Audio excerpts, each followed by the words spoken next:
Mummy जी, बाहर कोई गाड़ी आई है, आपको पूछ रही है। कौन है वो लोग? उनके साथ एक गाड़ी भरकर मटर भी है। अरे बहू, वो हमारे गांव में जमीन है ना, जो हमने ठेके पर दी हुई है। उस जमीन पर मटर उगती है। वहां से हमारे लिए मटर आए हैं, एकदम तरोताजा। अरे वाह मम्मी, ये तो बहुत अच्छी बात है। असली खेतों की सब्जी का स्वाद तो बहुत ही अच्छा होता है। मैं आज खाने में मटर की सब्जी ही बनाऊंगी। हाँ, क्यों नहीं। खूब अच्छे से मिर्च मसाला डालकर बनाना। रवीना एक बड़े से फ्रिज में सारे मटर भर देती है। दरअसल काजोल अभी कुछ ही दिन पहले इस घर में बहू बनकर आई थी। उसके लिए सब कुछ नया नया था। कुछ दिन काजोल ने शौक शौक में मटर की सब्जी बनाई, पर अब तो उसकी सास रवीना का ये रोज का हो गया था। वो रोज रोज मटर की सब्जी बनवाती, जिससे काजोल परेशान हो चुकी थी। अरे बहू, मटर की सब्जी और रोटी बना ले।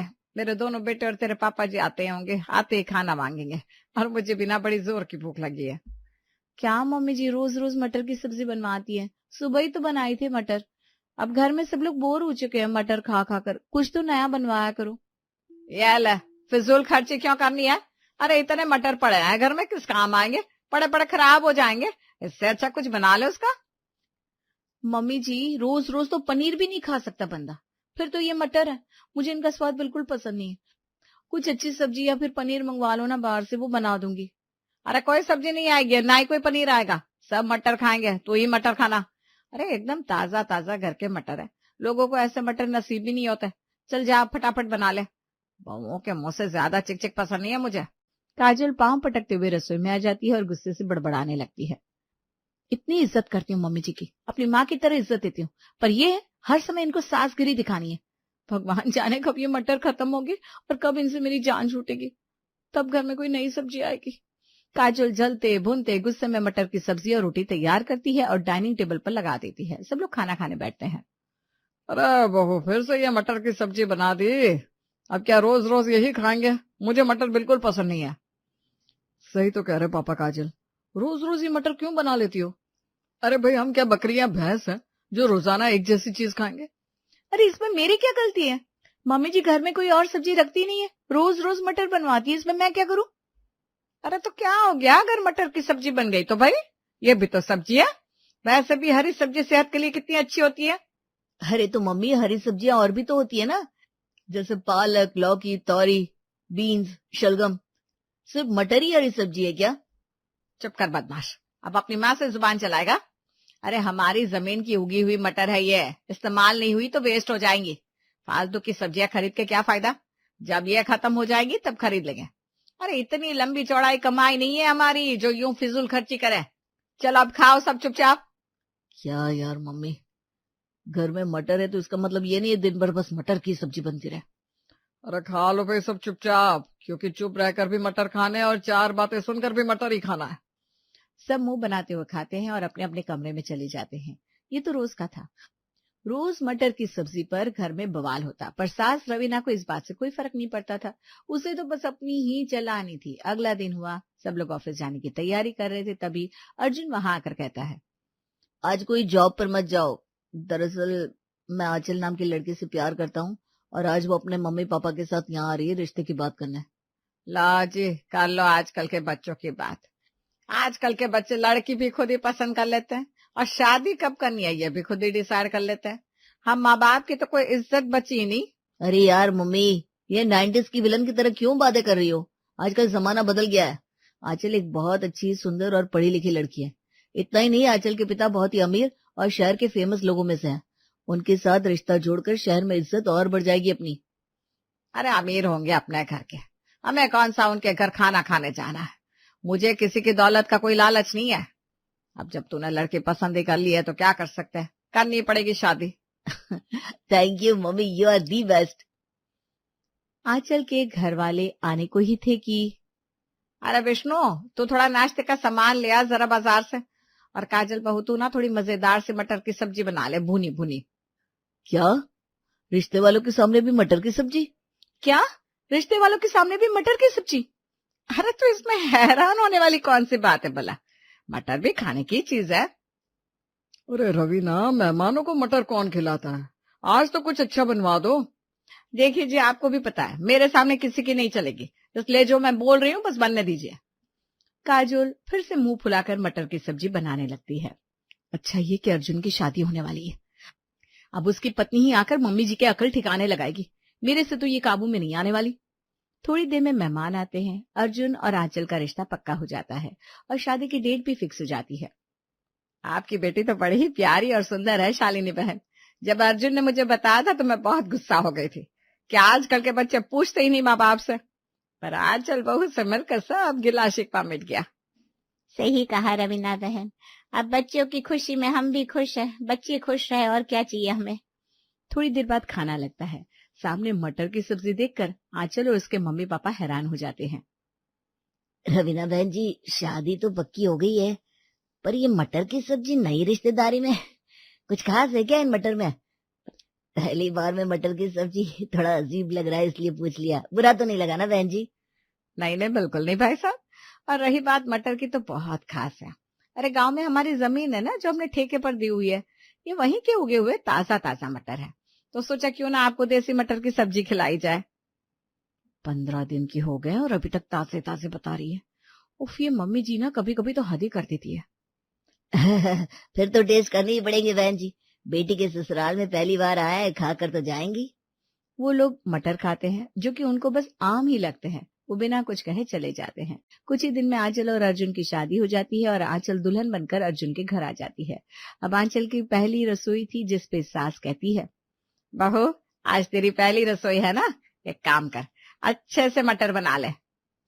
पहली रसोई में मटर की सब्जी, ये थोड़ा अजीब नहीं है mummy ji?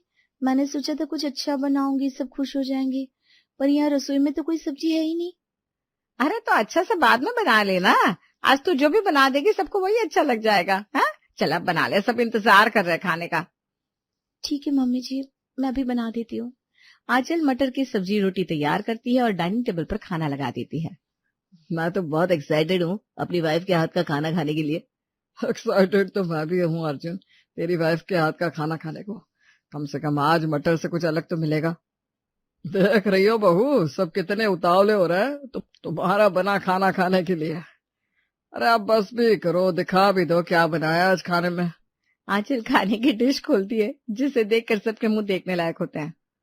Oh my god, Aanchal mummy ji ने तुमसे पहली रसोई में मटर की सब्जी बनवा ली। क्या मतलब भाभी, मैं कुछ समझी नहीं। मटर पसंद नहीं है क्या आपको? अर्जुन भाई, अपनी बीवी को इस घर की मटर की हिस्ट्री, ज्योग्राफी सब बता दे भाई। मेरे तो दिमाग का फ्यूज उड़ चुका है। ये देखकर सारे घर वालों के मुंह उतर जाते हैं। अर्जुन आंचल को सब बता देता है। दरअसल आंचल, अब से रोजाना मम्मी तुमसे मटर की सब्जी बनवाएगी। गांव में हमारी जमीन है ना, वहां से मटर आई हुई है, इसलिए जब तक वो खत्म नहीं होगी रोजाना तुमको मटर की ही सब्जी बनानी पड़ेगी। क्या? रोज रोज? लेकिन रोज कोई कैसे खा सकता है? अब जो है सो है बहू। रवीना को अपनी बात सबसे मनवानी आती है। अरे भाई, राज जो चलता है उसका हमारे घर में तुमको भी मानना ही पड़ेगा। हाँ, तुम सब तो मुझे सीरियल की विलन समझ के बैठे हो ना। आंचल बहू, अब सब तुम्हें पता लग ही गया है ना, तो बार बार नहीं समझाऊंगी मैं। रोजाना समय से मटर बन जाना चाहिए, ठीक है? लेकिन मम्मी जी, रोज रोज मटर कोई कैसे? बोल दिया तो बोल दिया, मुझे आगे और कोई बहस नहीं चाहिए। जो बोला वही होना चाहिए। सब लोग रवीना के आगे चुप हो जाते हैं। बेचारी आंचल का चेहरा पहले दिन ही उतर जाता है। कई दिन बीत जाते हैं। रोज रोज मटर बनाकर आंचल का मूड खराब हो चुका था। उस दिन आंचल और काजल दोनों रसोई में मटर बना रही थी।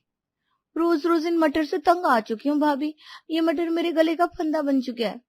सबका यही हाल है आंचल, पर मम्मी जी के आगे कोई कहाँ टिक पाता है। सबने बारी बारी कोशिश कर ली, मम्मी जी कहाँ सुनती है किसी की। पर मैं ये सब नहीं खा सकती भाभी, मैं एक मॉडर्न परिवार से आई हूँ। मेरे घर रोज रोज नई नई डिशेस बनती है। मैं ये मटर नहीं खाने वाली। कुछ तो करना पड़ेगा, कोई तो तरकीब लगानी होगी। हम सब की तरकीबें फेल हो गई हैं। अब तुम लगाओ, शायद बात बन जाए। तभी घर की शादीशुदा बेटी शीना वहां आती है। भाभी, मिल गया जुगाड़। चलो चलो, शीना दीदी ही हमारे इस प्रॉब्लम का सोल्यूशन है। दोनों बाहर आती हैं। अरे दीदी आइए ना, बैठिए ना, क्या लेंगी आप खाने में? अरे मैंने तो सोचा ही नहीं, भाभी के साथ थोड़ा समय बिता लूंगी। तुम प्यार से एक गिलास पानी पिला दो, वही बहुत है। ऐसे कैसे दीदी, आप इस घर की बेटी हैं, आपका ख्याल रखना हमारा फर्ज है। मैं फटाफट से आपके लिए चाय नाश्ता लाती हूँ। घंटों बिताने के बाद शीना जाने लगती है। ठीक है आंचल, मैं चलती हूँ। शुभम मेरा इंतजार कर रहे होंगे, जाकर खाना भी बनाना है। जल्दी आइएगा दीदी, और ये एक बोरा मटर का ले जाइए। गांव में जमीन है ना, वहां से ताजा मटर आई है, सोचा थोड़ा आपके काम आ जाए। अरे वाह, मेरे अर्जुन भाई की पसंद कितनी अच्छी है, जो इतनी मॉडर्न होने के बावजूद इतनी संस्कारी पत्नी लाया है। हम तो धन्य हो गए। मैं तुम्हारे प्यार से दिए ये मटर जरूर ले जाऊंगी। क्यों नहीं दीदी, आपका घर है, आपका हक है। शीना सारे मटर लेकर चली जाती है। अब घर में मटर का एक दाना नहीं बचता। ये तो तूने मस्त काम किया आज। ना घर में मटर बचे हैं, ना ही पकाने पड़ेंगे। अब मम्मी जी भी कुछ नहीं कर पाएंगी। हाँ भाभी, अब आएगा मजा। रात के खाने का समय होता है। डाइनिंग टेबल पर खाने को कुछ नहीं होता। ये क्या है बहू, सब खाने के लिए आ गए, तुम दोनों ने कुछ खाने के लिए बनाया नहीं है क्या? मम्मी जी, घर में मटर खत्म हो चुके हैं और कोई सब्जी भी नहीं है, तो हम क्या बनाते हैं? इतनी जल्दी मटर खत्म हो गए कैसे? अभी 15-20 दिन ही तो हुए आए, अब खाएंगे क्या सब? अरे तो क्या हो गया, मैं आज बाहर से कुछ खाना ऑर्डर कर देता हूँ। कल बाजार जाकर सब्जियां ले आऊंगा। हाँ हाँ, जल्दी से ऑर्डर कर दे, बड़ी भूख लगी है। इसी बहाने मटर से अलग तो कुछ खाने को मिलेगा। सब लोग अपनी अपनी पसंद का खाना ऑर्डर करते हैं, जिससे सास का मुंह उतर जाता है। बेकार में इतना महंगा खाना मंगाना पड़ा बाहर से, ऊपर से कल सब्जियां भी बाजार से मंगवानी पड़ेगी। दोनों बहुएं और बाकी सब खुश थे। इतने दिन बाद अलग खाना खाया था। अगला दिन होता है, तभी मटर से भरी गाड़ी फिर से उनके दरवाजे पर आ खड़ी होती है। मम्मी जी, फिर से मटर की गाड़ी? तो क्या सास को तुमने कम समझा? मैंने देख लिया था तुझे शीना को मटर देते हुए। बहुत हो गई तुम्हारी चालाकी, बनाओ अब मटर, इनसे पीछा नहीं छूटने वाला।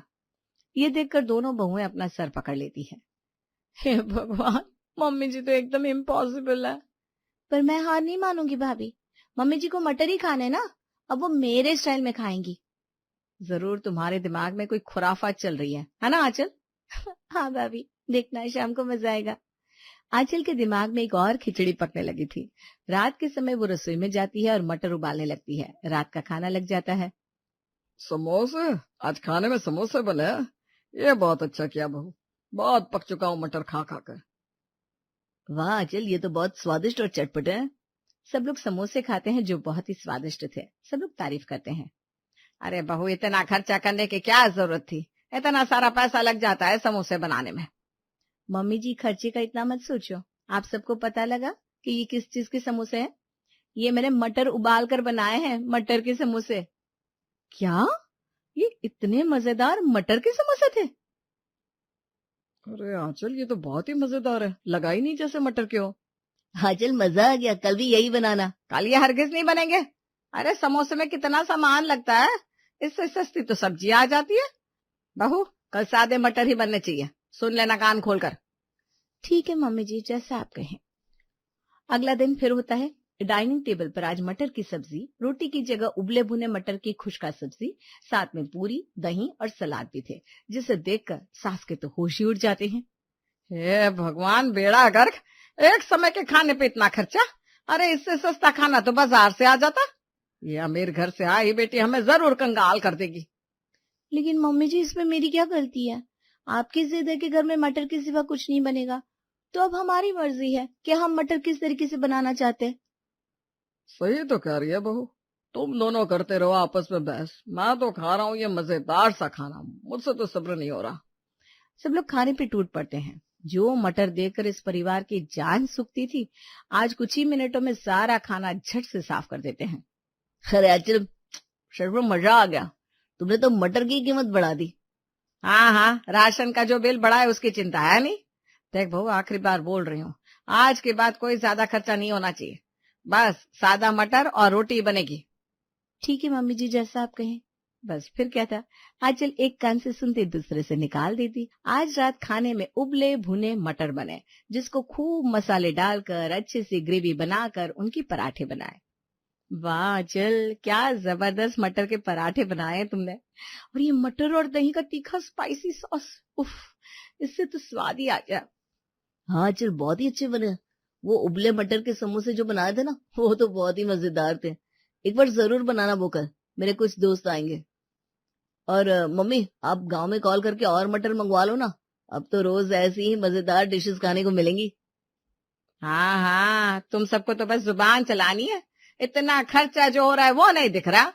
ऐसे ही एक महीना बीत जाता है। अब आंचल हर रोज मटर की नई नई चीज बनाती, जिससे रसोई का खर्चा 2 गुना ज्यादा आया, जिससे सास के होश ही उड़ जाते हैं। अरे बस कर बहू, तूने तो मुझे कंगाल कर दिया। इतना खर्चा तो रोज पनीर बनाने से भी नहीं आता। तो अब क्या करें मम्मी जी, रोज मटर खाने हैं तो ये सब तो बनाना पड़ेगा ना।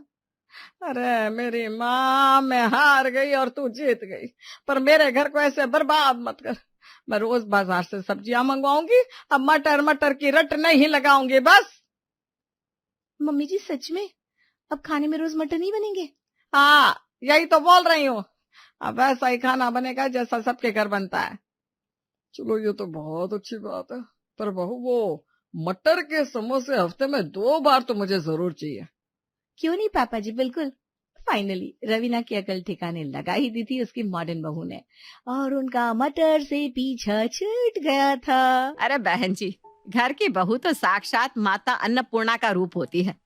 अरे भाई, अपने परिवार को अपने हाथ से बनाकर उनकी पसंद का खाना खिलाना तो हर औरत का कर्तव्य है। और आप हमें ही देख लो, 27 साल हो गए, आज तक खुशी खुशी सबके लिए 3 टाइम का खाना बनाकर खिला रहे। हाँ जी बहन जी, आपकी सारी बातें एकदम सही है। लेकिन आजकल ना पारिवारिक लड़की ढूंढ पाना इतना ही मुश्किल है जैसे गधे के सर पर सींग। अब आप ही देख लीजिए, मेरा बेटा लाखों में एक है, कम से कम 3 लाख रुपए महीने की कमाई है हमारी, लेकिन फिर भी अपनी पसंद की लड़की नहीं मिल रही।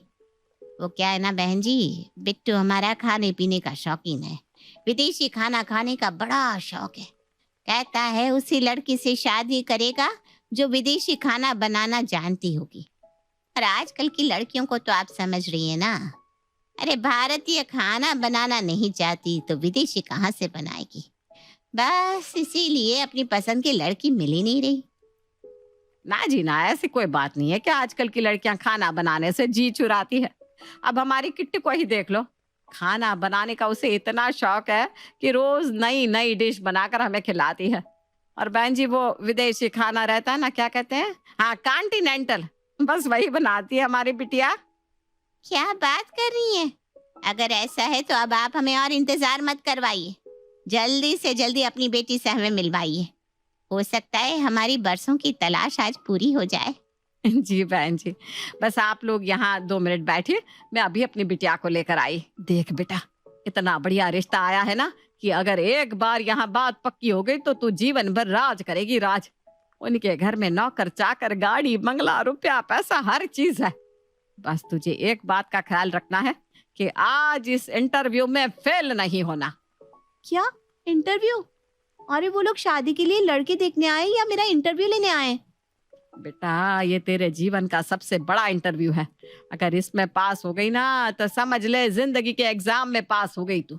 और हाँ, मैंने उनके सामने तेरी तारीफ में लंबी लंबी गप्पियां की है कि तुझे बहुत बढ़िया कॉन्टिनेंटल फूड बनाना आता है। अब मेरी ना लाज रख लेना बिटिया, और वहां जाकर ऐसी बात करना जैसे कॉन्टिनेंटल खाना बनाना तेरे दाएं हाथ का खेल है। अरे मम्मी, क्या जरूरत थी आपको ये कॉन्टिनेंटल फूड का स्यापा फैलाने की?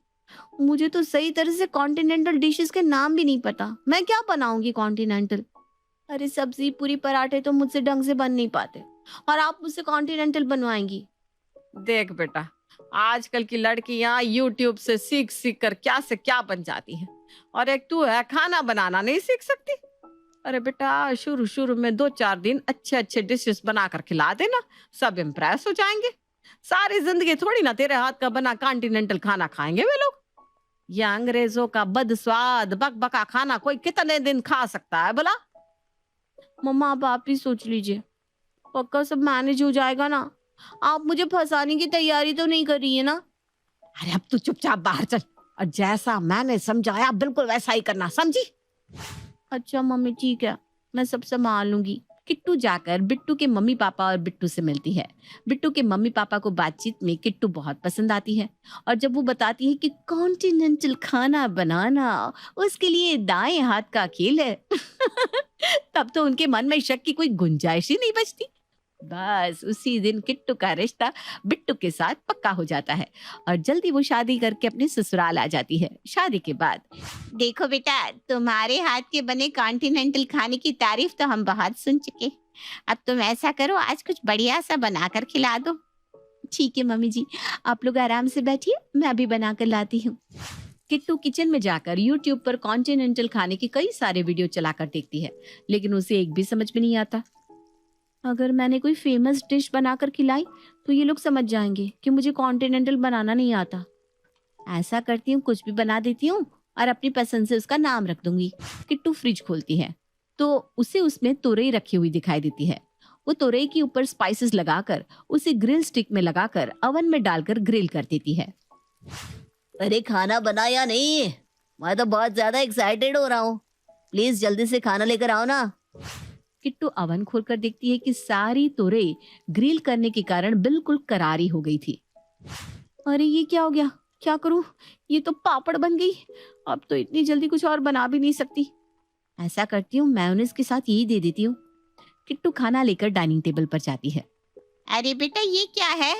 मम्मी जी ये कॉन्टिनेंटल डिश है, इसका नाम है ग्रिल्ड रिज मायोनीज। अच्छा अच्छा बेटा, नाम तो तूने बड़ा अच्छा बताया।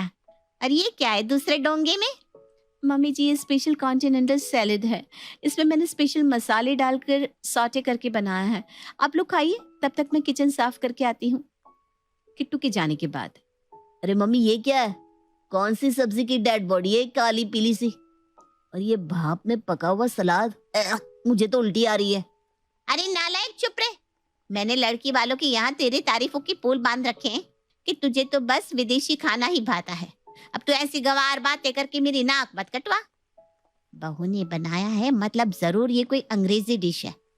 तू चुपचाप खाता रहे और बीच बीच में तारीफ भी करते रहना। कहीं बहू को ये ना लगे कि हम पहली बार कॉन्टिनेंटल खा रहे हैं। हाँ अब सही कह रहे हो मम्मी जी। जो भी किट्टू ने बनाया है उंगली या चाट कर खा लेते हैं। लेकिन सच्ची में मम्मी बहुत वाहियात लग रही है। चुप। वाह बेटा वाह, तूने तो आज दिल ही जीत लिया। इतना लजीज खाना तो हमने आज तक 5 स्टार होटल में भी नहीं खाया। ये क्या बोल रही है मम्मी जी? भगवान, ये कैसा चमत्कार है। मेरी जली हुई तोरियां खाकर मम्मी जी तारीफ कर रही है। लगता है कॉन्टिनेंटल ऐसे ही बनता है। सुनो ये रीज मायो टायो छोड़ो, कल तुम बनाना इटालियन पास्ता जिसे खाकर तबीयत खुश हो जाए। हाँ हाँ क्यों नहीं। चलो कुछ तो जाना पहचाना सा खाने को मिलेगा। अगले दिन किट्टू इटालियन पास्ता बनाने की कोशिश कर रही थी। मुझे तो इनके नाम पढ़कर भी चक्कर आ रहे हैं। मुझसे नहीं बनेगा ये इटालियन और फ्रांस वाला पास्ता। मसालों के नाम कोई ऐसे रखता है क्या? और ये लेट्यूस क्या होता है? सीधा सीधा पत्ता गोभी नहीं बता सकते? बहुत हो गया ये। पास्ता तो मैं अपने स्टाइल से बनाऊंगी। और ये अंग्रेज आते हैं क्या हमसे सरसों का साग बनाना सीखने, जो हम इनके तरीके से पास्ता बनाए? किट्टू चालाकी दिखाकर सफेद रंग के सॉसेस बनाने की जगह उसमें अरारोट और कॉर्नफ्लोर मिलाकर पकाकर तैयार कर देती है और पास्ता में ढेर सारी लाल मिर्च भी झोंक देती है ताकि कोई दूसरी चम्मच खाने की हिम्मत ही ना करे। बन गया पास्ता। आप खाकर देखिए, खाएंगे ना तो खाते रह जाएंगी। मैंने आज इटालियन नहीं आखिरी पास्ता बनाया है।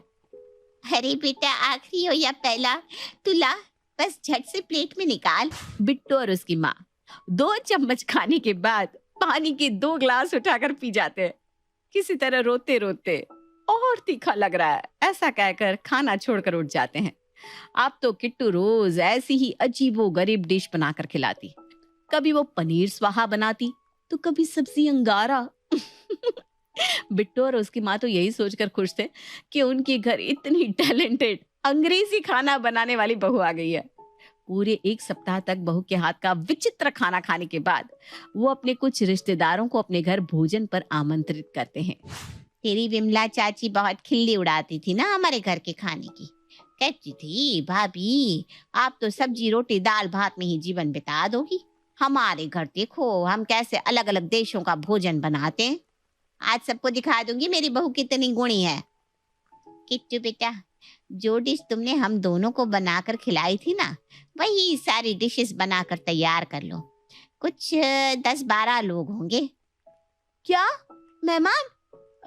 मेरा मतलब है मेहमानों के लिए कोई सिंपल डिश रख लेते हैं। सबको ना ये कम नमक मसाले वाला खाना पसंद नहीं आता। अरे वो सब तुम हम पर छोड़ दो। यही तो दिखाना है कि हमारी बहू कितनी मॉडर्न है। और हाँ, वो पनीर स्वाहा जरूर बनाना तुम। जी मम्मी जी। अरे वो पनीर स्वाहा कोई डिश नहीं थी, वो तो जल्दी जल्दी में मैंने पनीर को ज्यादा टेम्परेचर पर रख दिया था जिससे वो जल गया। तो मैंने उसे टिक्की की तरह सजाकर पनीर स्वाहा नाम दे दिया। शाम के समय धीरे धीरे मेहमान जमा होने लगते हैं। मेहमानों के हाथ में रंग बिरंगी कागजों में लिपटे गिफ्ट दिखाई पड़ रहे थे। अरे सिकंदर, तुम यहाँ आओ। तुम तो अमेरिका में कई साल रहकर आए हो ना, तुम्हें जरूर हमारी बहू का बनाया खाना पसंद आएगा। ये देख बेटा, ये पनीर स्वाहा, टेस्ट करके इसका स्वाद ना तेरे मुंह से उतरेगा नहीं। पनीर स्वाहा ये क्या है? उत्सुकता में जैसे ही सिकंदर एक टुकड़ा अपने मुंह में रखता है, उसका दिमाग घूम जाता है। हो सकता है एक डिश सही ना बनी हो, मैं दूसरी ट्राई करता हूँ। सिकंदर एक एक करके कई सारी डिशेस ट्राई करता है, लेकिन उसका दिमाग सुन्न होने लगता है। अरे बस करो भाभी आप, ये क्या खाने के लिए बुलाया आपने हम सबको? ये कॉन्टिनेंटल फूड है? उबला हुआ सलाद और जली हुई तोरई, राख हो चुके पनीर टिक्के और ये आखिरी पास्ता, ये खाना है? सॉसेस की जगह पता नहीं ये क्या है, ये सफेद घोल मेयोनेज मिलाकर कच्ची सब्जियां खिला रही है आपकी बहू आपको। ये कॉन्टिनेंटल तो क्या फूड ही नहीं है। कौन से ग्रह के लोग ऐसा बदस्वाद खाना खाते हैं? मेरा गिफ्ट इधर दो। और हाँ, जो तुमने आज खिलाया ना, उसके बदले में तो मुझे तुमसे पैसे लेने चाहिए। छी। सिकंदर के बाद बाकी सारे मेहमान भी बारी बारी से अपना गिफ्ट वापस लेकर उसे सुनाते हुए वहां से लौट जाते हैं। किट्टू बहू, ये क्या तमाशा बनवाया तुमने मेरा। मुझे माफ कर दो मम्मी जी, मुझे लगा था मैं YouTube से देखकर बना लूंगी, लेकिन सब गड़बड़ हो गया। लेकिन आप तो उंगलियां चाट चाट कर खाते थे ना। उंगलियां चाट कर नहीं, नाक बंद करके अपनी उल्टियां रोक रोक कर खाते थे। लेकिन हमें लगा शायद यही होता होगा कॉन्टिनेंटल फूड, क्योंकि हमने पहले कभी खाया ही नहीं था। तो आपने भी झूठ बोला था। हाँ बेटा, जैसे शादी करने के लिए तेरी माँ ने झूठ के पहाड़ बनाए, वैसे ही मैंने भी बनाए। हाँ, और आप दोनों की इस झूठ में आखिरी पास्ता हम दोनों का बन गया। और इस तरह आखिरी पास्ता के राज से पर्दा उठी जाता। रेलवे स्टेशन पर भीड़ लगती तो आपने देखी ही होगी। कोई किसी को लेने आया होता है तो कोई किसी को विदा करने। सब अपनी अपनी धुन में मगन होते हैं। ऐसे में तो कोई गिरना भी अफोर्ड नहीं कर सकता। ऐसे ही प्रफुल्ल और जयश्री भी अपना सामान लिए ट्रेन पर चढ़ने जा रहे थे, पर एक झुंड उन्हें घेर लेती है। अंदर काफी देर से बहसबाजी चल रही थी। क्या हो रहा था किसी को समझ में ही नहीं आ रहा था।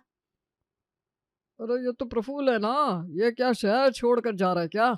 अरे भाई, आजकल यही तो जमाना है, बच्चों को बड़ा करो और जैसे ही बच्चों की शादी का वक्त आता है, वो लड़की लाने के पहले माँ बाप को विदा कर देते हैं। वही तो हो रहा है। खैर, हमें क्या। प्रेम को तो मतलब नहीं है, पर हमें तो है। ये कहानी शुरू होती है कमला निवास से, जहाँ कमला अपने बेटे और बहुओं के साथ रहती थी। यूं तो जयश्री और निशा देवरानी जिठानियां थी, पर दोनों के बीच इतना लगाव था कि देखकर लगता नहीं था कि कोई ओहदे में बड़ा है तो कोई छोटा। सवेरे सवेरे सब्जी की थैली और पूजा की सामग्री लिए दोनों अपने घर लौट रही थी कि अपने घर के बाहर सर पर हाथ रखी बैठी सुषमा उन्हें टोकती है। अरे कैसे तुम दोनों आपस में इतनी तालमेल बनाकर रखती हो बेटा, जरा मेरी बहुओं को भी समझाओ।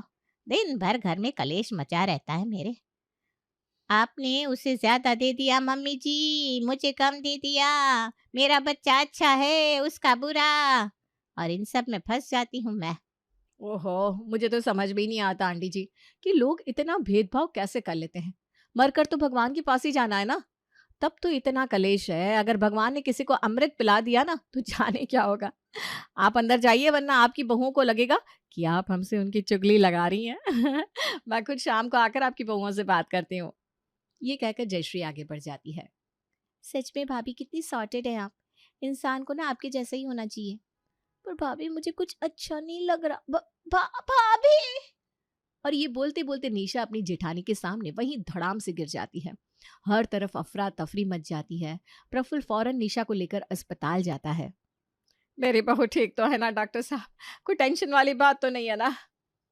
टेंशन वाली बात तो है, क्योंकि आप लोगों को हमेशा के लिए टेंशन देने आ रहा है। अभी तो चांसेस ट्विंस होने के ज्यादा है, आगे जाकर दोनों मिलकर एक हो जाए तो पता नहीं, पर फिलहाल के लिए मेरे तो हिसाब से ट्विंस है। डॉक्टर की बात सुनकर कमला खुश तो होती है, पर अपनी बड़ी बहू का चेहरा देखकर जरा टेंशन में भी आ जाती है। क्या निशा प्रेग्नेंट है? पर जयश्री बहू अभी तक तो तू। आप मेरी फिक्र क्यों कर रही हैं मम्मी? भगवान को जब मुझे बच्चा देना होगा वो दे देंगे। अब ये जरूरी तो नहीं ना कि पहले माँ जिठानी ही बने। पर लोग तो सवाल उठा देंगे ना बेटा, उन्हें क्या पता कि तुम दोनों की शादी में सिर्फ 1 साल का अंतर है। मम्मी जी, लोगों को पता नहीं तो वो तो बोलेंगे, पर आपको तो पता है ना। आप क्यों टेंशन ले रही हो? घर में नन्हे मेहमान आने वाले हैं, वो भी एक नहीं 2-2। आप तो इस बात की खुशी मनाइए। मैं तो आज पूरे दिन अपनी देवरानी के साथ रहने वाली हूँ, क्योंकि कल से मंडे है और वही स्कूल जाना, वही बच्चों को संभालना, फिर टाइम कहाँ मिलेगा मुझे। अगली सुबह 4 बजे उठकर ही जयश्री सभी के लिए नाश्ता बना देती है और अपना टिफिन भी पैक कर लेती है। ऐसे ही बज जाते हैं 6, फिर जाती है जयश्री तैयार होने। निशा की भी नींद खुल जाती है और वो रसोई में जाती है, पर रसोई में कुछ करने के लिए होता नहीं है। भाभी भी ना हद करती है, काम खत्म करने के लिए जल्दी उठ गई होंगी, ऐसे तो उनकी तबीयत खराब हो जाएगी। बड़ी माँ बनने वाली हूँ मैं, तो तू मुझे मत समझा कि मुझे क्या करना है क्या नहीं। 2 नन्हे जान है तेरे अंदर, क्या जरूरत थी तुझे सुबह उठने की? तू आराम कर सके इसीलिए तो सारा काम निपटा दिया मैंने। तू चल रसोई से बाहर, सब कुछ कर दिया है मैंने। तुझे अगर कुछ करने का मन हो तो दोपहर में दाल चावल बना लेना। अब जा और नींद ले। 4 बजे तक स्कूल से लौट आऊंगी मैं, फिर बाकी सब भी देख लूंगी। अपनी जेठानी की बातें सुनकर निशा की आंखें भर आती है। वो अपनी जेठानी के गले लग जाती है। कल रात को ही मम्मी से बात हो रही थी मेरी। मम्मी कह रही थी बेटा तुम अपने मायके आ जाओ, ऐसी हालत में शरीर को आराम की बहुत जरूरत होती है। ससुराल में आराम कहाँ मिलेगा तुम्हें? अब कोई मेरी माँ को बताए कि मेरी जेठानी मेरी बहन जैसी है। अपना बच्चा तो मैं ससुराल में ही करूंगी। भाभी, आपकी आंखों के सामने। सगी बहन की तरह जयश्री सुबह उठकर सभी का काम करती, फिर स्कूल जाती, स्कूल से आने के बाद घर का काम करती, बच्चों को ट्यूशन पढ़ाकर रात का डिनर बनाती और तब जाकर कहीं सोती। इस तरह 9 महीने पूरे हो जाते हैं और निशा एक लड़का और एक लड़की को जन्म देती है। बच्चों की जन्म की खुशी में कमला निवास में पार्टी रखी जाती है। इतना भाग भाग कर काम कर रही है तू अपने देवरानी के बच्चों की होने की खुशी में। तुझे लगता है क्या कि तेरी प्रेगनेंसी में भी तेरी देवरानी तेरे लिए इतना ही करेगी? बिल्कुल भी नहीं। इसके बाद तो हो जाएगा ना कि मम्मी जी मैं अपने बच्चों को संभालूं या भाभी की सेवा करूं, तो किसी के लिए ना इतना मत कर बेटा। पर किसने कह दिया कि निशा के बच्चे मेरे नहीं है मौसी? उन दोनों का नामकरण भी मैंने ही किया है। और वैसे भी कौन सा निशा ने मुझे बच्चे करने से मना किया था? वो तो स्कूल का इतना काम रहता था कि कभी बच्चों के बारे में सोचने का वक्त ही नहीं मिला मुझे। और फिर सामने कंवारा देवर था, पहले मैं उसकी शादी की सोचती या अपना बच्चा प्लान कर लेती। फिर निशा आ गई तो उसे घर का काम समझाने में दिन निकल गए। फिर निशा प्रेग्नेंट हो गई। अब उसी वक्त मैं भी बेबी प्लान कर लेती तो कौन किसे संभालता? तू ज्यादा जगत माता मत बना कर बेटा। निशा का बच्चा उसकी माँ करवाती और तेरा तेरी माँ करवा देती, मैं करवा देती, या तेरी सास भी कोई बूढ़ी नहीं है। सभी का सोचेगी ना तो कभी खुद का बच्चा नहीं कर पाएगी। खैर जो हुआ सो हुआ, अब तो अपना बच्चा प्लान कर ले। 3 दिन बाद रात को जब प्रफुल्ल कमरे में आता है तो जयश्री उससे कहती है, मैं क्या कह रही थी प्रफुल्ल कि आपको नहीं लगता अब हमें भी फैमिली प्लानिंग के बारे में सोचना चाहिए? तुम तैयार हो तो मुझे कोई प्रॉब्लम नहीं है। मैं तो हमेशा सिर्फ चाहता था कि हमारा बच्चा हो, परफेक्ट फैमिली हो। ये कहता हुआ प्रफुल्ल जयश्री को देखकर मुस्कुराता रहता है। तभी उसका छोटा भाई नितिन और निशा अपने हाथों में दोनों बच्चों को लेकर अंदर आ जाते हैं। देखिए ना भैया, इस गोलू को क्या हो गया, चुप ही नहीं हो रहा। अरे मेरा गोलू चुप क्यों नहीं हो रहा बेटा? किसने मारा बेबी को? लाओ जरा मेरे पास लाओ। प्रफुल्ल जैसे ही गोलू को अपनी बाहों में लेता है, गोलू चुप हो जाता है। अरे वाह भैया, ये तो बिल्कुल चुप हो गया। अब जरा इस सिमरन को भी चुप करवा दीजिए ना। अस्पताल से आने के बाद शरीर को जरा सी राहत नहीं मिली मुझे। इन दोनों के पीछे चुप ही नहीं होते। अरे तू कुछ भी मत बोला कर मेरी सिम्मी के बारे में। ये तो मेरी लड्डू है, लड्डू है। सिम्मी थोड़ी ना किसी को परेशान करती है। ला, इसे मेरे पास दे। जयश्री जैसे ही सिमरन को गोद में लेती है वो हंसने लगती है। बड़े बदमाश है दोनों, अपने बड़े पापा और बड़ी मम्मी के पास आकर कितने खुश है, हमारे पास आते ही रोने लगते हैं। ठीक है ना नितिन, भाभी भैया भी तो इनके पेरेंट्स ही है। अब आप दोनों ही इन दोनों शैतानों को संभालिए, मैं तो जा रही हूँ सोने। मैं भी चलता हूँ, कल सुबह ऑफिस भी जाना है मुझे। और अपने बच्चों को अपनी जेठानी के पास छोड़कर निशा अपने कमरे में आ जाती है। अब प्रफुल्ल और जयश्री के बीच सो रहे थे गोलू और सिमरन। तो तुम क्या कर रही थी फैमिली प्लानिंग के बारे में? अब तो हो गई फैमिली प्लानिंग। निशा तो अपने बच्चों को संभाल नहीं पाती, ऐसे में मैं भी अगर प्रेग्नेंट हो गई तो इन बच्चों को कौन संभालेगा। ये दोनों बच्चे 2-3 साल के हो जाए उसके बाद सोचते हैं। जयश्री ने ये बात बोल तो दी, पर 2-3 साल के बच्चे इतनी आसानी से संभलते कहाँ हैं। अरे निशा बहू, सिमरन को पकड़, देख कैसे घुटने के बल चलती हुई दरवाजे के बाहर जा रही है। निशा भागती हुई आती है और अपनी बेटी को गोद में उठाती है। हे भगवान, ये लड़की! भाभी कहाँ है आप? अरे बेटा वो मंदिर गई हुई है। वही तो, क्यों चली जाती है भाभी बाहर? अब इन दोनों शैतानों को एक साथ कैसे संभालूं मैं? जैसे ही जयश्री मंदिर से वापस आती है, निशा अपने दोनों बच्चों को उसकी गोद में दे देती है। रसोई का सारा काम मैं कर लूंगी भाभी, आप इन दोनों शैतानों को संभालिए। वो तो शुक्र है कि आप है, वरना मुझे नहीं पता मेरे बच्चे कैसे पलते। आप तो अपना बच्चा मत ही कीजिएगा भाई, इन्हें ही पाल दीजिए। जयश्री अपने भतीजे और भतीजी को ही पालती रह जाती है और इसी तरह 10 साल निकल जाते हैं। एक शाम कमला की सहेलियां उसके घर किटी पार्टी पर आई हुई थी। एक बात बता जयश्री बेटा, क्या बच्चा नहीं ठहरता तेरे पेट में या कोई और बात है? ये आप क्या कह रही हैं आंटी जी? सच्ची तो कह रही हूँ बेटा, कम से कम नहीं तो भी 37-38 की तो हो गई होगी तू। इतने साल ऐसे बैठे बैठे निकाले तो नहीं होंगे तूने, बच्चे के लिए कोशिश तो की होगी ना, फिर हुआ क्यों नहीं? देख कितनी अच्छी तरह निशा और नितिन ने अपना परिवार बसा लिया। वही काम तू भी तो कर सकती थी, पर नहीं, तुम्हें तो नौकरी करनी थी। आजकल की लड़कियों का मुझे समझ में नहीं आता, इतना कम तो कमाता नहीं प्रफुल्ल, कोयले के बिजनेस में है भाई, फिर भी तुझे स्कूल जाना था। यही सीढ़ियाँ चढ़ने उतरने में रह गई और शरीर कमजोर हो गया। ये स्कूल वगैरह में कम टेंशन थोड़ी ना होते, टेंशन से भी ना बेटा फर्क पड़ता है। अपनी सास की सहेली की बात सुनकर जयश्री कुछ नहीं कहती और सर झुकाए रसोई में आ जाती है। आप दिल छोटा मत कीजिए भाभी, आंटी जी गलत नहीं कह रही, वो तो आपकी भलाई चाह रही थी, उनका भी कहना गलत नहीं है। आपने बच्चा क्यों नहीं किया? अब लोगों को तो यही लगेगा ना आप में कोई कमी है। हमारे घर में तो किसी चीज की कमी नहीं थी, नौकर रख लेते हम, पर आप ना कुछ ज्यादा ही काम में रह गई। आज आपका भी बच्चा होता तो गोलू और सिमरन के साथ मिलकर खेलता कि नहीं, कितना सही रहता। जयश्री का मन तो दुखी था ही, बाकी कसर निशा की बातें पूरी कर देती है। मैंने बच्चा नहीं किया, वाह भगवान, जिसके कारण इतना सब कुछ किया उसने भी मुझे ही सुना दिया। क्यों कर रहे हो तुम मेरे साथ ये सब? अब बहुत हुआ, मुझे भी चाहिए अपना बच्चा।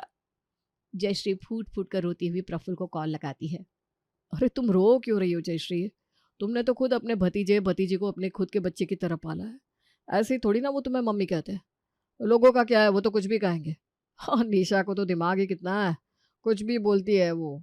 आज तक अपने बच्चों को अपने हाथों से खाना भी खिलाया है क्या उसने? गोलू सिमरन को स्कूल से ले जाने से लेकर वापस लाने तक सब कुछ तो तुम ही करती हो। और जहां तक रही बात अपने बच्चे की, तो हम बच्चा कर लेंगे। अब तो गोलू और सिमरन भी 10 साल के हो गए, तो अब तुम्हें उनकी फिक्र भी ज्यादा करने की जरूरत नहीं पड़ेगी। पर इस तरह सिर्फ सोच लेने से बच्चे हो जाते तो फिर बात ही क्या थी। जयश्री उम्र के जिस पड़ाव में थी, उस उम्र में उसके माँ बनने के चांसेस बिल्कुल खत्म हो चुके थे और वो कंसीव नहीं कर पाती। अपनी बड़ी बहू की ऐसी हालत देखकर कमला उसके कमरे में जाती है। मुझे पता था एक दिन यही होगा, सब तेरे त्याग को भूल जाएंगे और बच्चा ना होने पर तुझे 10 बातें सुनाई जाएगी।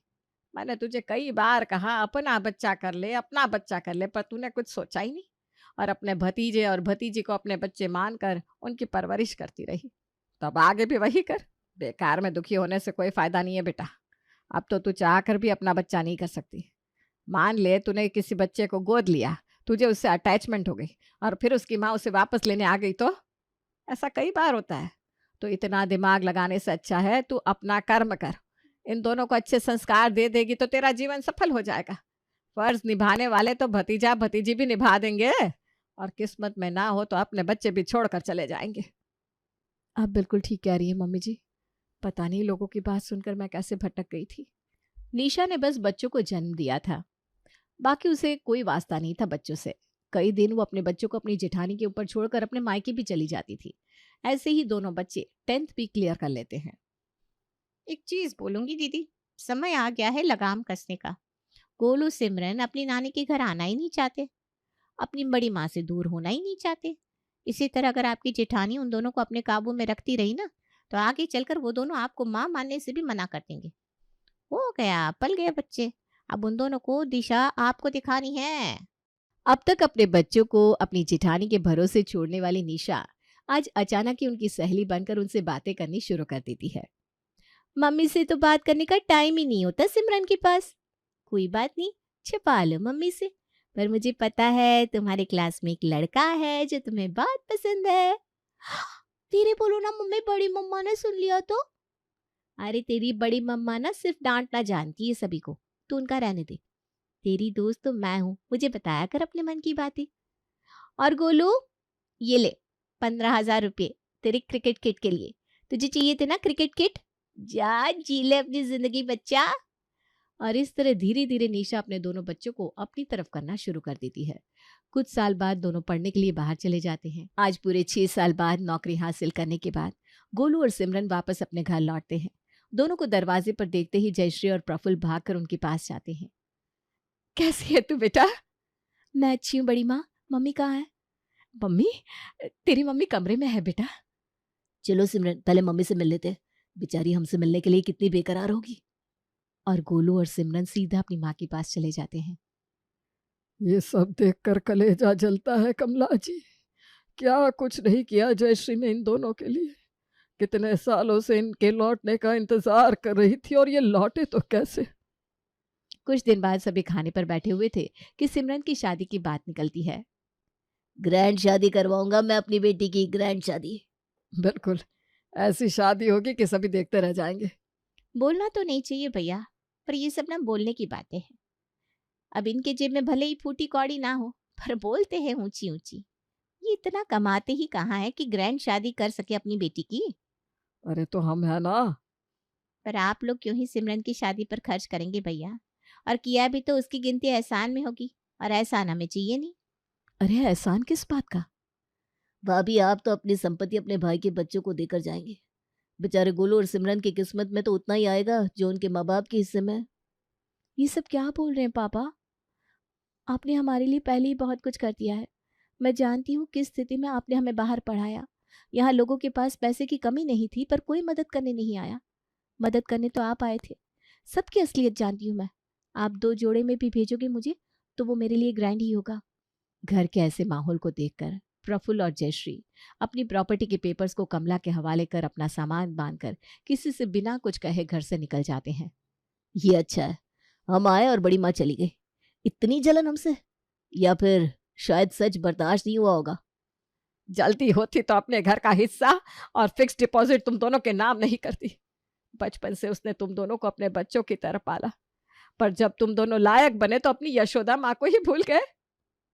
कमला जैसे ही हकीकत गोलू और सिमरन के सामने लाती है, दोनों फूट फूट कर रोने लगते हैं। प्रॉपर्टी के पेपर्स देखकर निशा भी शर्मसार हो जाती है। सभी बिना देर किए स्टेशन पर जाते हैं और जयश्री और प्रफुल्ल के पैरों पर गिर जाते हैं। माफ कर दीजिए भाभी हमें, ये हमारे बच्चे नहीं है आपके। मान जा बहू। जयश्री गोलू और सिमरन को गले लगा लेती है और आगे पूरे जीवन जयश्री के भतीजा और भतीजी उसके बेटे बेटी होने का फर्ज निभाते हैं। आज की कहानी शुरू होती है अग्रवाल निवास से। सुबह सुबह की वही चिल्लम चिल जो इस घर से आना आम बात है, लेकिन आज कुछ खास बात है। क्या है, चलिए आप खुद ही चलकर देख लीजिए। अरे राम राम राम, अभी तक सोए पड़े हुए हैं। इस घर का तो भगवान ही मालिक है। इस घर की नींद से तो कुंभकर्ण भी घबरा कर जाग जाए। अरे जाने कितनी नींद है इन लोगों की। अमित, ओ अमित, अरे लड़की देखने जानी है या फिर ऐसे ही सोते रहना है? उधर पीछे से आवाज आती है। अरे वो डोसे वाली चटनी बन गई क्या? लेकिन का ये डोसे वाली चटनी का नशा खत्म नहीं हो रहा।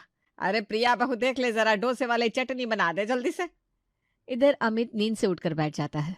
क्या माँ, क्यों इतने जोर जोर से कान पर चिल्ला रही हो? और पापा की ये डोसे वाली चटनी का क्या माजरा है? रोज रोज के ये क्या पंगे हो रखे हैं घर में? अब घर में अगली लड़की आएगी और ऐसे करोगे रोज रोज तो 4 दिन नहीं लगेंगे उसे भागने में। वाह भाई वाह, अब अपनी बीवी पर बात आई तो पंगे दिख रहा है घर में तुझे। अरे मेरे पुत, इसी दिन के लिए तुमको पैदा किया था मैंने, खिला पिला कर ऐसा तंदुरुस्त किया था मैंने कि माँ बाप के लिए तुम आफत बन जाओ। मम्मी यार, तिल का ताड़ और राय का पहाड़ कैसे बनता है ये तुम औरतों से बेहतर कोई जान ही नहीं सकता। अच्छा चलो अब नीचे पहुंचो, मैं आ रहा हूँ, नहीं तो फिर यहीं पर बैठे बैठे शाम हो जाएगी। और फिर लड़की देखने भी तो जाना है ना। हाँ, अभी तक सोया पड़ा था, अब इसको लड़की देखने की जल्दी है। रमा नीचे आ जाती है और राहुल अपने कमरे में रेडी होने लगता है। थोड़ी देर बाद राहुल के कमरे से गुनगुनाने की आवाज आती है। मेरे सपनों की रानी कब आएगी तू, बीती जाए जिंदगानी ना ना ना। और तभी सुनील जी नीचे से डाइनिंग टेबल पर बैठे हुए आवाज लगाते हैं। यार डोसे की चटनी नहीं आ पा रही है और वहां तुझे तेरी रानी की पड़ी है। अरे जल्दी लाओ ना रमा जी। रमा भुन भुनाते हुए किचन में से चटनी बनाकर लाती है। अरे ला रही हूँ। एक इस घर में मैं ही तो बची हूँ काम वाली बाई। वो बड़ी बहू गई अपनी मुआ के पास। ये मुआ क्या होता है भला रमा जी? अरे वही मेकअप आर्टिस्ट, और क्या। आजकल की बहुओं का बस चले ना तो एक मुंह को परमानेंट अपने घर पर रख ले बाई की तरह। अरे अभी क्या जरूरत थी मेकअप की, लेकिन नहीं भाई, देवरानी से कहीं अपनी चमक फीकी ना पड़ जाए। तभी प्रिया बाहर से आती है। कैसी लग रही मैं मम्मी जी? अरे अब जब 3 घंटे लगा कर आई है तो बढ़िया ही होगा। और जितना अमित की शादी में दहेज ना मिलना, उतना पैसा तो तूने मेकअप में फूंक दिया बहुरानी। ये 5वीं लड़की देखने जा रहे हैं हम, अब तू खुद ही समझ ले। प्रिया गुस्से में मुंह फुलाकर अंदर चली जाती है। थोड़ी देर बाद सब लड़की वालों के घर पहुंच जाते हैं और लड़की देखते हैं। तभी निधि चाय की ट्रे लेकर बाहर आती है। निधि को चाय की ट्रे लाते देख अमित बड़ा ही एक्साइटेड हो जाता है, लेकिन तभी रमा अमित का हाथ दबा देती है और अमित की तरफ हंसते हुए कहती है, अरे बेटा थोड़ा धैर्य रखो तुम तो एकदम ही लट्टू हुए जा रहे हो। हम लड़के वाले हैं, ऐसा कुछ लगने तो दो। लेकिन नहीं, तुमने तो एकदम चरणों में बिछ जाना है। मम्मी आप भी ना। तभी निधि सबको चाय देती है। सब चाय की चुस्की एंजॉय करते हैं। अब शुरू होता है दौर सवाल और जवाब का। अच्छा तो बेटा क्या क्या काम कर लेती हो? जी सब कर लेती हूँ मैं आंटी जी। आंटी जी? संध्या जी देख लेती हैं। निधि बेटा आंटी जी नहीं मम्मी जी बोलो। हाँ जी जी। बेटा खाना बना लेती हो? अरे हमारी निधि बिटिया तो खाना बनाने में एकदम परफेक्ट है, परफेक्ट। परफेक्ट? अरे पागल चुप रहे, वो कहना चाह रहे हैं परफेक्ट। अच्छा, मैं समझी कोई डिग्री है जो निधि ने फूड इंडस्ट्री में ले रखी है। बहू तू बस मेकअप ठीक से कर ले, वही बात है। ये समझने में तू अपना दिमाग ना लगाया कर। वैसे ही तेरे पास थोड़ा सा है, वो भी इधर उधर लगाएगी तो कैसे काम चलेगा? हाँ सही कहा मम्मी। प्रिया गुस्से में देखती है और ये सारी बातें फुसफुसा कर चल रही थी। क्या हुआ, आप लोगों को कुछ पसंद नहीं आया क्या? अरे नहीं नहीं समधन जी, ऐसी कोई बात नहीं है, ये हमारा फैमिली मैटर है। समधन जी? क्यों? अभी जब तुमको निधि बिटिया ने आंटी बोला तो तुमको बड़ी ही मिर्च लग गई। अरे जब हमने समधन जी बोल दिया तो काहे आग बबूला हो रही हो? अमित सुमित प्रिया सब हंसने लगते हैं। अच्छा बेटा एक बात बताओ, आप खाना अच्छा बना लेते हो? आपकी दादी ने बताया, तो खाने में क्या क्या आता है? अभी पापा डोसे की चटनी का पूछेंगे। वो डोसे की जो चटनी बनती है वो बना लेती हो क्या? देखा देखा। रमा अपने माथे पर हाथ रख लेती है। हाँ जी मुझे आता है बनाना। अरे बस फिर तो हमें ये रिश्ता मंजूर है भाई। रमा जी अमित की तरफ इशारा करते हुए कहती है, थोड़ा अमित से भी पूछ लो जी रहना तो इसे ही है साथ में। हाँ बच्चों को साथ में भेज दो, जरा छत पर आराम से अपने मन के सवाल जवाब पूछ लेंगे। एक दादी है जो मुझे यहाँ सबसे ज्यादा समझदार लग रही है। अमित और निधि को अकेले में भेज दिया जाता है। आपको कुछ पूछना हो तो आप बेझिझक पूछ सकती हैं। नहीं जी मेरा ऐसा कोई सवाल नहीं है, बस आप मेरी इच्छा है कि मैं आगे अपना क्लाउड किचन रन करूं। अरे तो इसमें इतना सोचना क्या, आप जो चाहे वो कर सकती है। मेरे और मेरे परिवार की तरफ से कोई मनाही नहीं है। अरे ये सुनकर तो मेरे घर वाले खुशी से पागल हो जाएंगे। अगर निधि तुम करना भी नहीं चाहोगी तो तुम्हें पकड़ पकड़ कर कराएंगे। दोनों नीचे आते हैं। बड़ी जल्दी नीचे आ गए। अच्छा अब हम चलते हैं, संध्या जी जल्दी ही आपको जवाब देंगे। सब घर आ जाते हैं। घर आकर शाम की चाय पीना शुरू होती है। डिस्कशन शुरू होता है। सुनील जी चाय की चुस्की लेते हुए पूछते हैं, मुझे तो लड़की बहुत ही ज्यादा पसंद आई, एकदम सभ्य, शालीन, सुंदर। या फिर ये कहो पापा कि आपकी डोसे चटनी को बनाने के लिए जो हामी भर दी उससे। सब हंसने लगते हैं। हाँ बड़े आए समधन जी। देखो तो जरा इन्हें, ना कोई बात फाइनल हुई ना कुछ, लेकिन समधन जी। हाँ हाँ लेकिन मम्मी अब भी आंटी जी सुनकर कम नहीं भड़की थी। अब सब फालतू की बातें बंद करो और ये बताओ आगे क्या करना है? सब बढ़िया ही है तो हाँ ही करेंगे भाई। हाँ होने के बाद निधि बहू बनकर अग्रवाल निवास में आ जाती है। अब शुरू होता है निधि का असली इम्तिहान। रमा, ओ रमा, बहू कहाँ है? प्रिया वहीं खड़ी होती है पास में। हाँ बुआ जी आपने मुझे बुलाया? अरे तुझे नहीं, वो छोटी बहू कहाँ है? तुझे तो लाली लिपस्टिक से फुर्सत मिल जाए वही बहुत है। क्या बुआ जी आप भी? देखो आज मैं एकदम रेडी हूँ, आप बस काम बताओ। प्रिया तू जाकर निधि को तैयार करके जल्दी से नीचे ले आ, कुछ रस्में होनी है, फिर उसकी पहली रसोई भी करवानी है। प्रिया निधि को लेने उसके रूम में जाती है। निधि अपने रूम में रेडी होकर बैठी थी। अरे वाह, तुम तो तैयार भी होगी। आओ चलो देवरानी जी, तुम्हारा सब नीचे इंतजार कर रहे हैं। जी भाभी। दोनों नीचे आते हैं। बहू आज तुम्हारी पहली रसोई है, उससे पहले कुछ रीति रिवाज है, वो करके रसोई में जाना। पहले जाकर हमारी कुल देवी की पूजा कराओ। थोड़ी देर में निधि सबसे फ्री होकर आती है। मम्मी जी मैंने सब कर लिया है, अब आप लोग बताओ कि मैं अपनी पहली रसोई में क्या बना लूं। आप लोग क्या खाना पसंद करोगे? निधि बेटा कुछ बनाओ ना बनाओ, डोसे की चटनी बनाना। दीदी मैं तो कहता हूँ वैसे ही समोसे बना लो जैसे जब हम तुम्हें देखने आए थे तब बनाए थे। क्या समोसे थे, एक नंबर। मुझे तो कुछ पकोड़े टाइप का खाने का मन कर रहा है। अरे चुप हो जाओ तुम लोग, गांव बसा नहीं मांगते आ गए। अरे आज बहू की पहली रसोई है, कुछ मीठा बनेगा पहले। निधि जो तुमको अच्छा लगे वही मीठे में बना लाओ। निधि थोड़ी देर में आटे का हलवा बना कर लाती है और सब बड़े ही चाव से खाते हैं। शाम होते ही फिर से सब कुछ खाने की डिमांड करते हैं। यार मम्मी सुबह तो तुमने कल की बासी पूरियों में ही निपटा दिया, अब तो कुछ अच्छा खाना है। यहाँ चूहों ने पेट में भरतनाट्यम कर रखा है। भूख तो मुझे भी बड़े जोरों की लगी है रमा जी। तभी निधि वहां आती है। आप लोग इतना परेशान क्यों हो रहे हैं? मैं आप सब लोगों के लिए बढ़िया सा साउथ इंडियन फूड बनाती हूँ, आप लोग खाइए। साउथ इंडियन सुनकर सुनील जी एकदम खुश हो जाते हैं और निधि थोड़ी ही देर में सबके लिए बढ़िया सा खाना बनाकर टेबल पर लगा देती है। सब बड़े ही खुश होकर खाते हैं और सुनील जी तो वो डोसे वाली चटनी की तारीफ करते नहीं थकते। वाह बहू वाह, क्या खाना बनाया है। और ये डोसे वाली चटनी का कहना है क्या। मैं पहले ना ये साउथ इंडियन फूड नहीं खाता था, लेकिन अभी जब मैं पिछले साल रमा जी के साथ साउथ इंडिया के ट्रिप पर गया तब से मुझे इसका पागलपन सा हो गया। अब मुझे रोज चाहिए ही चाहिए। कोई बात नहीं पापा जी, मैं बना दिया करूंगी आपके लिए। देख रही है प्रिया बहू? हाँ जी मम्मी जी, देख रही हूँ मैं। अब सुनील जी को वो डोसे वाली चटनी का बुखार और तेज हो गया।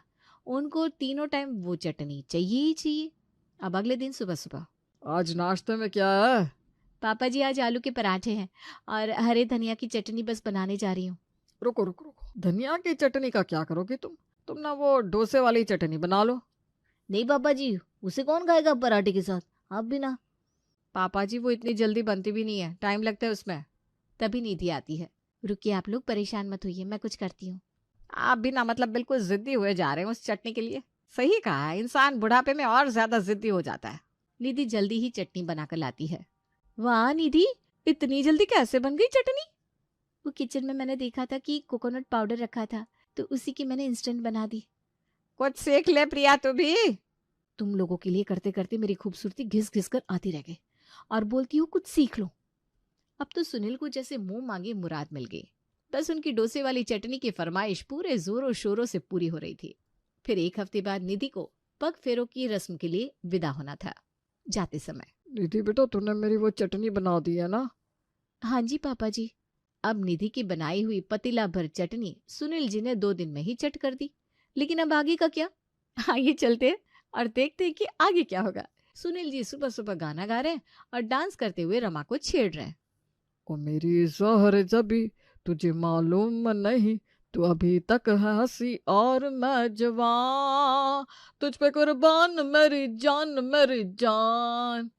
छोटे देख तो जरा पिताजी को, जरूर कोई अपने मतलब की बात करवानी होगी इनको। मैं इन्हें बचपन से जानता हूँ। बोलिए जी, क्या है? वैसे मैं समझ रही हूँ आपको कोई काम ही होगा। देखा, ऐसे नहीं हर कोई मुझे बचपन से मम्माज बॉय कहा करते थे। कोई तो बात रही होगी मुझ में। मम्मी ने भी वही कहा जो मैंने कहा। हाँ भाई बात तो सही है, लेकिन क्लाइमैक्स अभी बाकी है। दोनों हंसते हैं।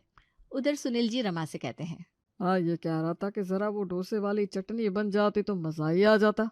अरे आपकी ये डोसे वाली चटनी नहीं हुई, धरती आसमान एक कर दिया है आपने उसके लिए। अभी तो बहू पतीला भर के बना के गई थी कि चलो पापा जी का 4-5 दिन आराम से कट जाएंगे, लेकिन आपने 2 दिन में ही सफा चट कर दी। तो बताओ इसमें हमारी क्या गलती? अरे नहीं नहीं रमा जी, गलती और आपसे हो ही नहीं सकती। एक काम करो, अगर हो सके तो बड़ी बहू से कह दो ना। रमा प्रिया को आवाज लगाती है और प्रिया मटकते हुए बाहर आती है। हाँ मम्मी जी, क्या हुआ? क्यों इतनी जोर जोर से आवाज लगा रही हो? अरे मैं ये कह रही थी कि वो पापा जी की ना डोसे वाली चटनी बना देती। मम्मी जी आप भी ना कैसी बात करती है। पापा जी को मेरे हाथ की बनी चटनी कहाँ पसंद है, या तो वो आपके हाथ की खाते हैं या फिर अब निधि के हाथ की पसंद होती है। ये कहकर मन ही मन मुस्कुराती वो चली जाती है। पागल हूँ क्या मैं, इतने सालों से इतना काम करते करते थक गई, लेकिन तारीफ निधि बहू की। तो लो जी आप निधि बहू की तारीफ करो, अब मुझे क्या। सुनील जी की चटनी तो अब बनने से रही। अब वो रोज चटनी खाने के लिए बाजार जाते हैं, पर चटनी कोई देता नहीं, इसलिए साथ में रोज साउथ इंडियन भी खा लेते हैं। क्या जी सुनते हो, आज 4 दिन हो गए आपने कुछ भी नहीं खाया, और रात का खाना तो आप खा ही नहीं रहे हो। ऐसे कमजोरी आ जाएगी। चलो मैं आपको चल के डॉक्टर के पास दिखा लाती हूँ। क्या बात है, आपको भूख क्यों नहीं लग रही? ये बात अमित सुन रहा था, और इसलिए पापा जी की भूख न लगने का राज जानने के लिए जैसे ही थोड़ी देर बाद सुनील जी घर से निकले कि वो भी उसके पीछे पीछे चल पड़ा। पापा आगे आगे, बेटा पीछे पीछे। थोड़ी देर बाद अमित घर के अंदर आता है और सोफे पर आकर बैठ जाता है।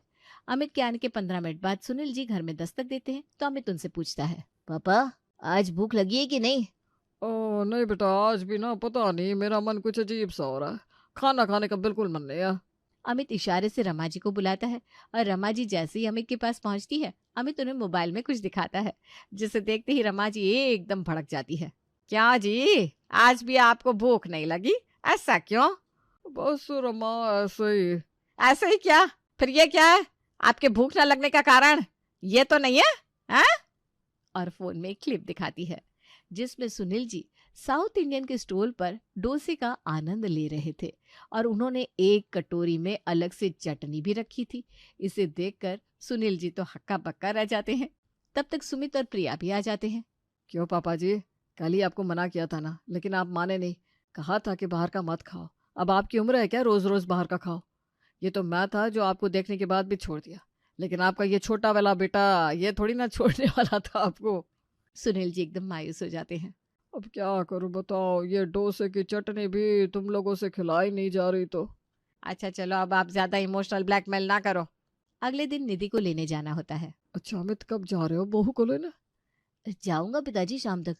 अरे शाम तक? ये भी कोई टाइम होता है क्या लेने जाने का? जल्दी जाओ और लेकर आओ बहू को। अरे सब समझता हूँ मैं आपके मन की बात। उधर से निधि सुनील जी के लिए ढेर सारी डोसे की चटनी लाती है और डाइनिंग टेबल पर लगा देती है, जिसे देखकर सुनील जी बहुत खुश होते हैं। रमा जल्दी से अगर कुछ रोटी पराठा रखा हो तो ले आओ, बड़े ही जोर की भूख लगी है। रमा भी बड़ी खुशी से उनके लिए थाली लगाकर लाती है। अच्छा जी, भूख का ये राज है। खाओ खाओ। पापा जी आपने सिर्फ नारियल की चटनी ली, बाकी की चटनी भी डोसे के साथ ही खाई जाती है, आप टेस्ट तो कीजिए जरा। नहीं नहीं, मुझे बस यही वाली पसंद है।